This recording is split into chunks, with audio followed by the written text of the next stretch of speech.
This video is owned and produced by Hello Kinetic, a channel to practice listening and reading English every day.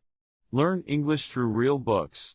Expand your vocabulary and be good at English. Chapter 13. At 11 o'clock I was sitting in the third booth on the right-hand side as you go in from the dining room annex. I had my back against the wall and I could see anyone who came in or went out. It was a clear morning, no smog, no high fog even, and the sun dazzled the surface of the swimming pool which began just outside the plate glass wall of the bar and stretched to the far end of the dining room. A girl in a white sharkskin suit and a luscious figure was climbing the ladder to the high board. I watched the band of white that showed between the tan of her thighs and the suit. I watched it carnally. Then she was out of sight, cut off by the deep overhang of the roof. A moment later I saw her flash down in a 1.5. Spray came high enough to catch the sun and make rainbows that were almost as pretty as the girl. Then she came up the ladder and unstrapped her white helmet and shook her bleached job loose. She wobbled her bottom over to a small white table and sat down beside a lumberjack in white drill pants and dark glasses and a tan so evenly dark that he couldn't have been anything but the hired man around the pool. He reached over and patted her thigh. She opened a mouth like a fire bucket and laughed. That terminated my interest in her. I couldn't hear the laugh, but the hole in her face when she unzippered her teeth was all I needed. The bar was pretty empty. 3 booths down a couple of Sharpies were selling each other pieces of 20th Century Fox, using double-arm gestures instead of money. They had a telephone on the table between them and every 2 or 3 minutes they would play the match game to see who called Zanuck with a hot idea. They were young, dark, eager and full of vitality. They put as much muscular activity into a telephone conversation as I would put into carrying a fat man up 4 flights of stairs. There was a sad fellow over on a bar stool talking to the bartender, who was polishing a glass and listening with that plastic smile people wear when they are trying not to scream. The customer was middle-aged, handsomely dressed, and drunk. He wanted to talk and he couldn't have stopped even if he hadn't really wanted to talk. He was polite and friendly, and when I heard him he didn't seem to slur his words much, but you knew that he got up on the bottle and only let go of it when he fell asleep at night. He would be like that for the rest of his life, and that was what his life was. You would never know how he got that way because even if he told you it would not be the truth. At the very best a distorted memory of the truth as he knew it. There is a sad man like that in every quiet bar in the world. I looked at my watch and this high-powered publisher man was already 20 minutes late. I would wait half an hour and then I would leave. It never pays to let the customer make all the rules. If he can push you around, he will assume other people can too, and that is not what he hires you for.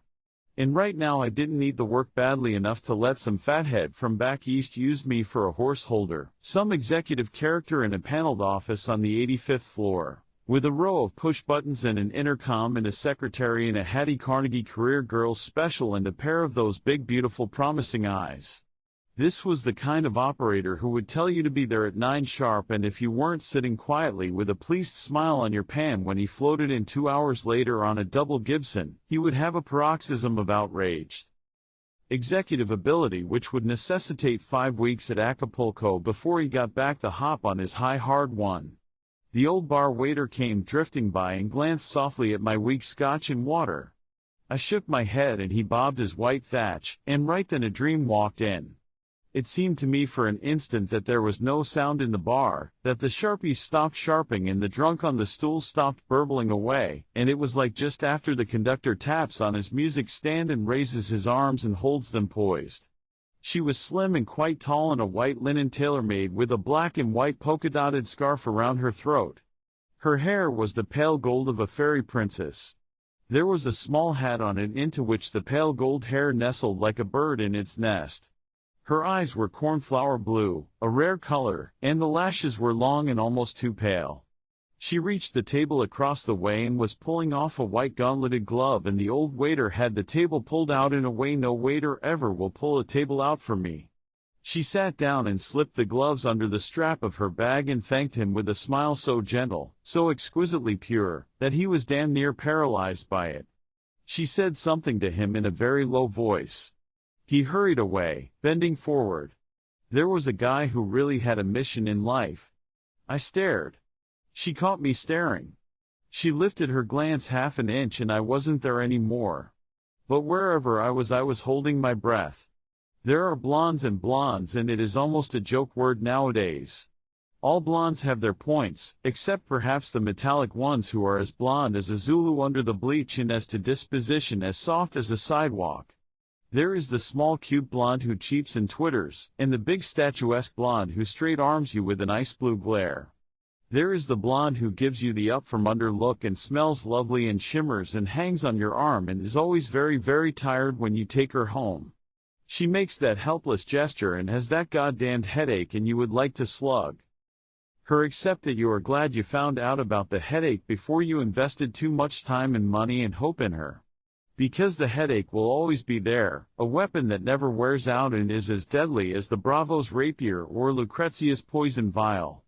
There is the soft and willing and alcoholic blonde who doesn't care what she wears as long as it is mink or where she goes as long as it is the starlight roof and there is plenty of dry champagne. There is the small perky blonde who is a little pal and wants to pay her own way and is full of sunshine and common sense and knows judo from the ground up and can toss a truck driver over her shoulder without missing more than one sentence out of the editorial in the Saturday Review. There is the pale blonde with anemia of some non-fatal but incurable type. She is very languid and very shadowy and she speaks softly out of nowhere and you can't lay a finger on her because in the first place you don't want to and in the second place she is reading The Waste Land or Dante in the original, or Kafka or Kierkegaard or studying Provençal. She adores music and when the New York Philharmonic is playing Hindemith she can tell you which one of the 6 bass viols came in a quarter of a beat too late. I hear Toscanini can also. That makes 2 of them. And lastly there is the gorgeous showpiece who will outlast 3 kingpin racketeers and then marry a couple of millionaires at $1 million a head and end up with a pale rose villa at Cap Antibes, an Alfa Romeo town car complete with pilot and co-pilot, and a stable of shop-worn aristocrats, all of whom she will treat with the affectionate absent-mindedness of an elderly duke saying good night to his butler. The dream across the way was none of these, not even of that kind of world.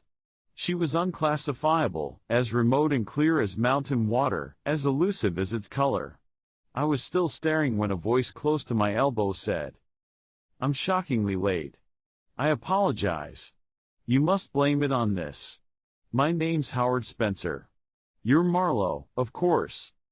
I turned my head and looked at him. He was middle-aged. Rather plump, dressed as if he didn't give any thought to it, but well-shaved and with thin hair smoothed back carefully over a head that was wide between the ears. He wore a flashy double-breasted vest, the sort of thing you hardly ever see in California except perhaps on a visiting Bostonian.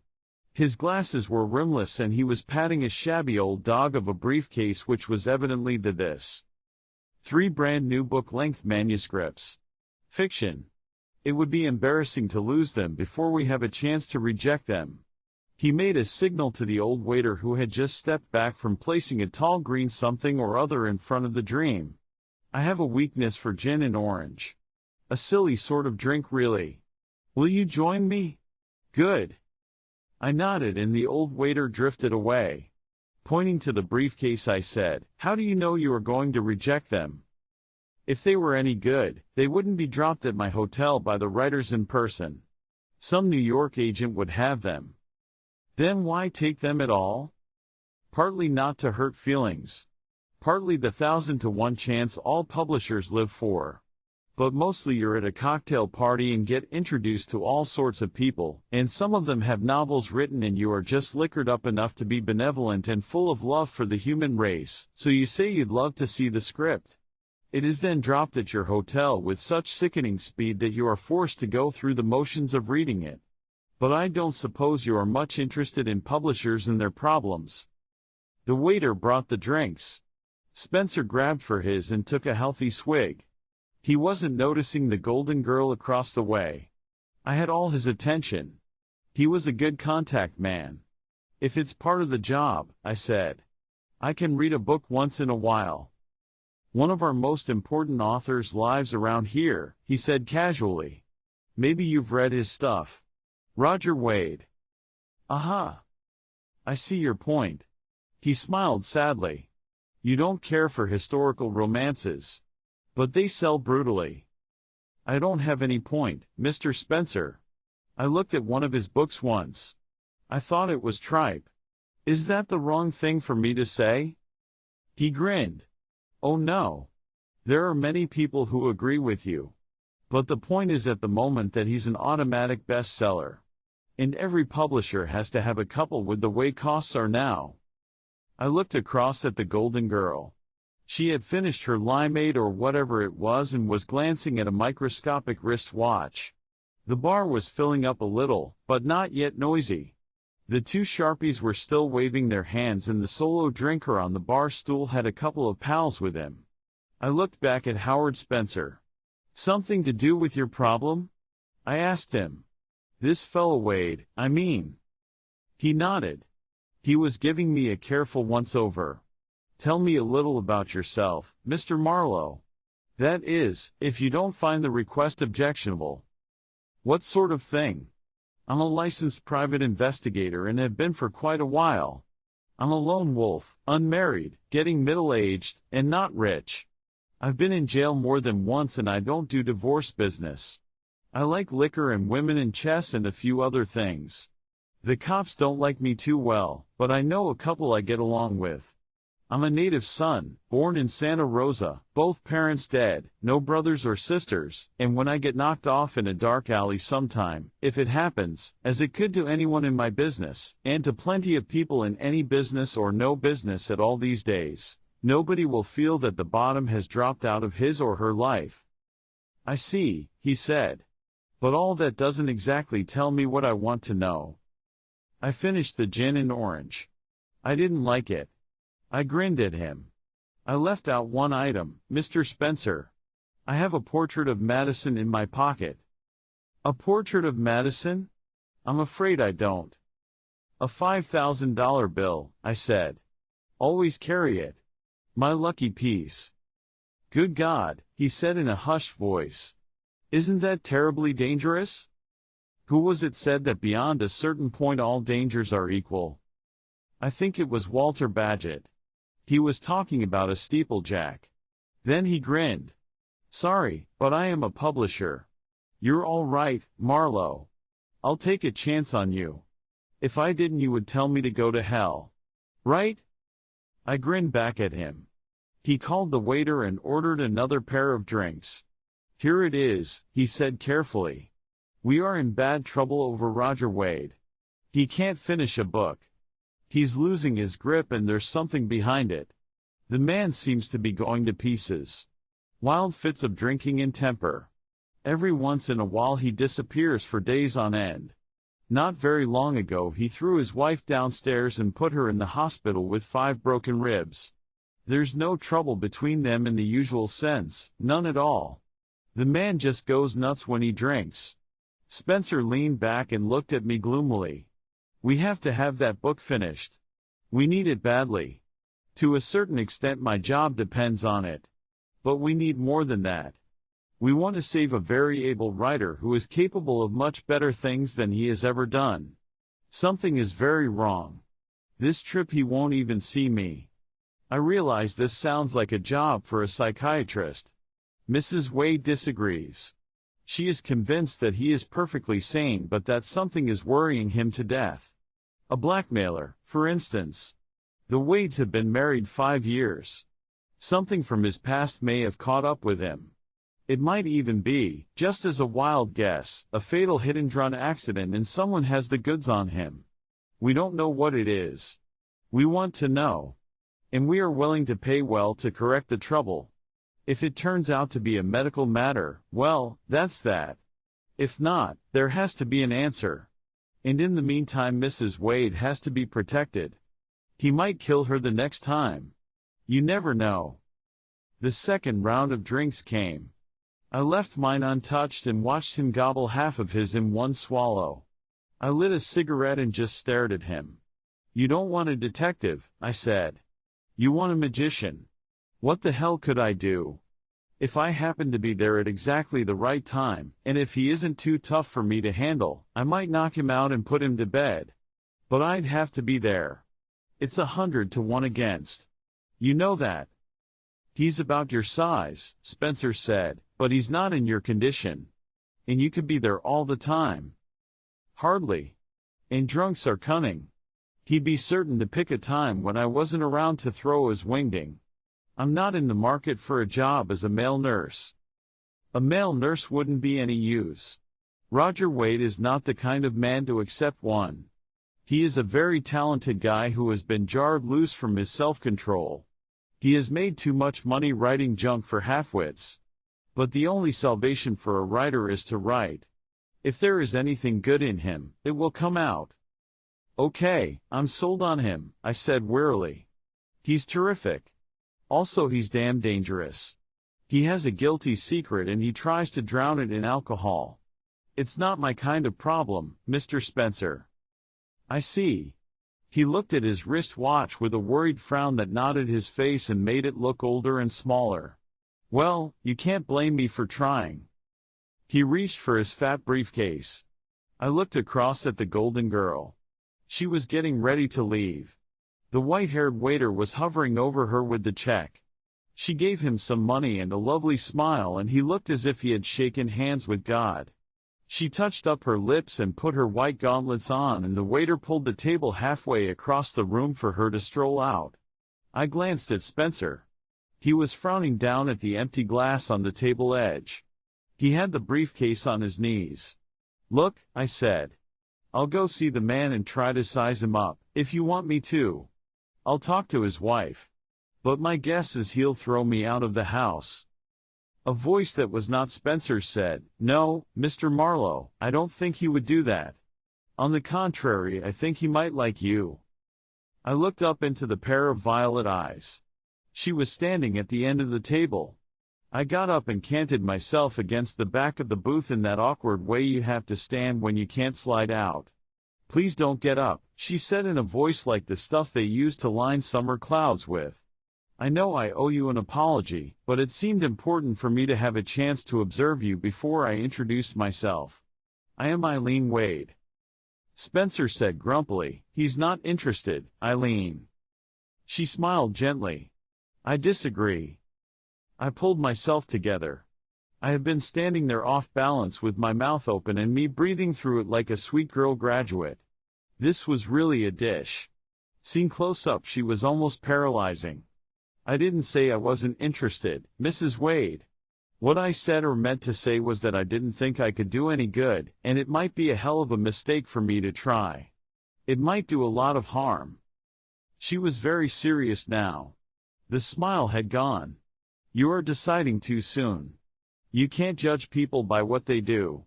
If you judge them at all, it must be by what they are. I nodded vaguely. Because that was exactly the way I had thought about Terry Lennox. On the facts he was no bargain, except for that one brief flash of glory in the foxhole, if Menendez told the truth about that, but the facts didn't tell the whole story by any means. He had been a man it was impossible to dislike. How many do you meet in a lifetime that you can say that about? And you have to know them for that, she added gently. Goodbye, Mr. Marlowe. If you should change your mind, she opened her bag quickly and gave me a card, and thank you for being here. She nodded to Spencer and walked away. I watched her out of the bar, down the glassed and annex to the dining room. She carried herself beautifully. I watched her turn under the archway that led to the lobby. I saw the last flicker of her white linen skirt as she turned the corner. Then I eased myself down into the booth and grabbed the gin and orange. Spencer was watching me. There was something hard in his eyes. Nice work, I said, but you ought to have looked at her once in a while. A dream like that doesn't sit across the room from you for 20 minutes without your even noticing. Stupid of me, wasn't it? He was trying to smile, but he didn't really want to. He didn't like the way I had looked at her. People have such queer ideas about private detectives. When you think of having one in your home. Don't think of having this one in your home, I said. Anyhow, think up another story first. You can do better than trying to make me believe anybody, drunk or sober, would throw that gorgeous downstairs and break 5 ribs for her. He reddened. His hands tightened on the briefcase. You think I'm a liar? What's the difference? You've made your play. You're a little hot for the lady yourself, maybe? He stood up suddenly. I don't like your tone, he said. I'm not sure I like you. Do me a favor and forget the whole idea. I think this ought to pay you for your time. He threw a 20 on the table, and then added some ones for the waiter.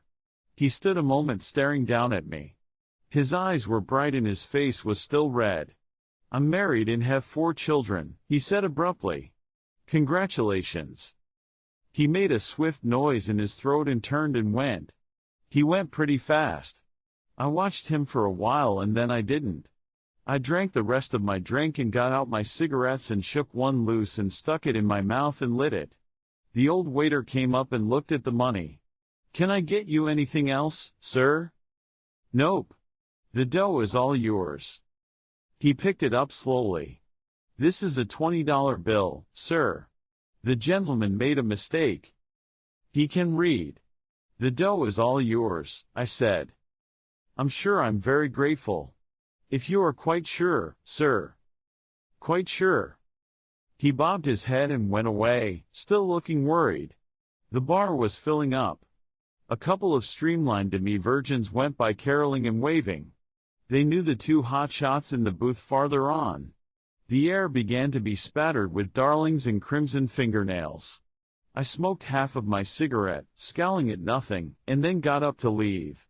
I turned to reach back for my cigarettes and something bumped into me hard from behind.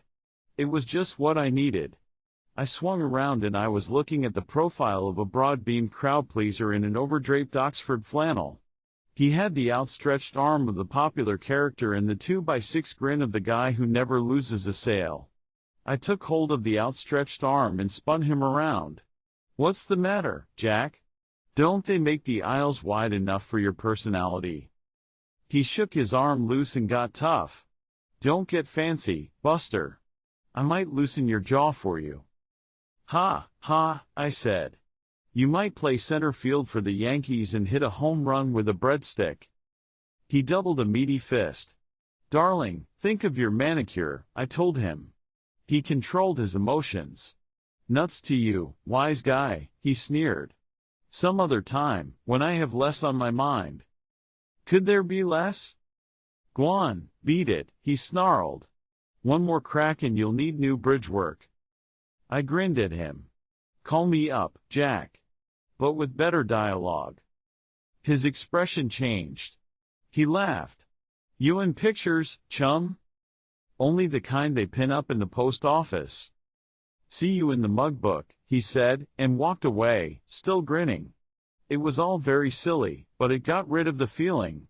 I went along the annex and across the lobby of the hotel to the main entrance. I paused inside to put on my sunglasses. It wasn't until I got into my car that I remembered to look at the card Eileen Wade had given me.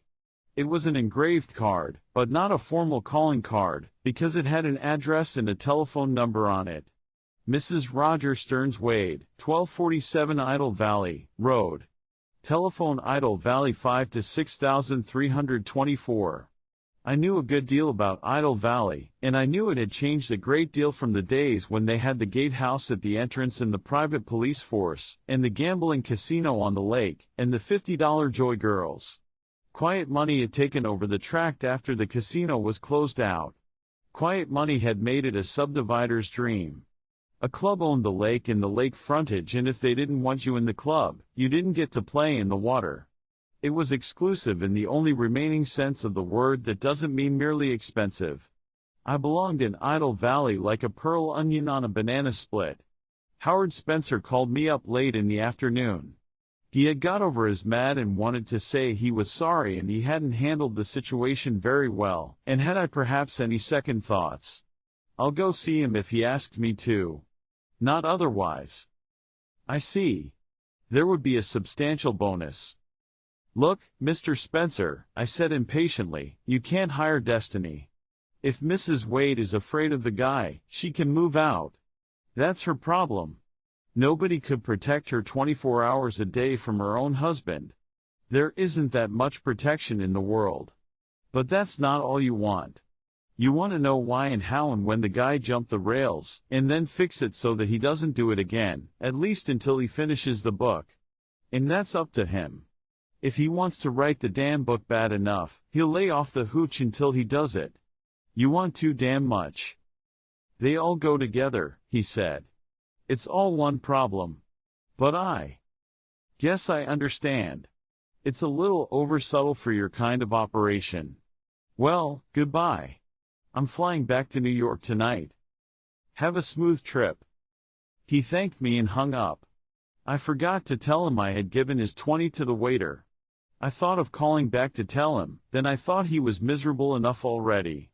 I closed the office and started off in the direction of Victor's to drink a gimlet, as Terry had asked me to in his letter.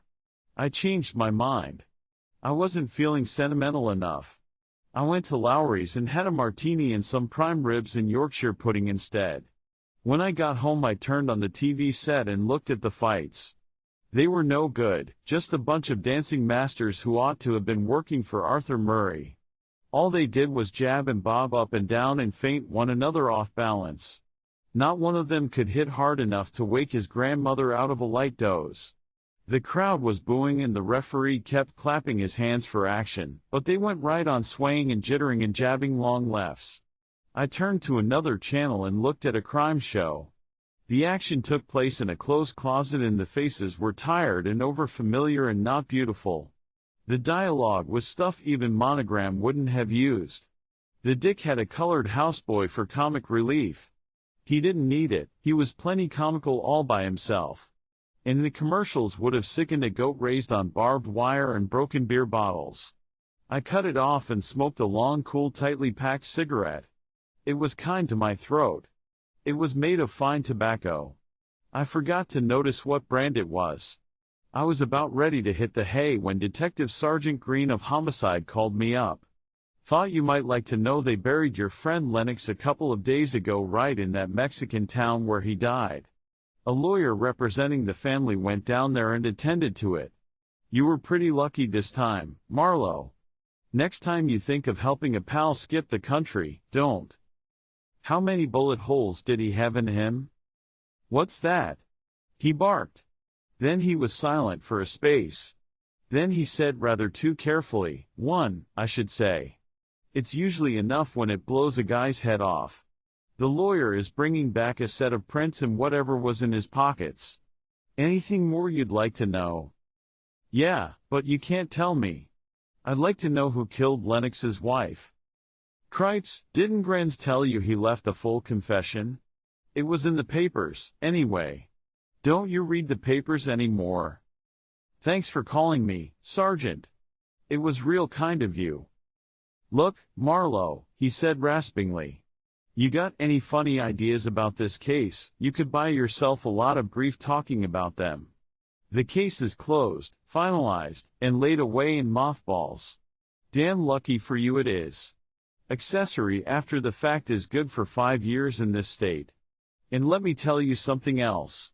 I've been a cop a long time and one thing I've learned for sure is it ain't always what you do that gets you sent up. It's what it can be made to look like when it comes into court. Good night. He hung up in my ear. I replaced the phone thinking that an honest cop with a bad conscience always acts tough. So does a dishonest cop. So does almost anyone, including me.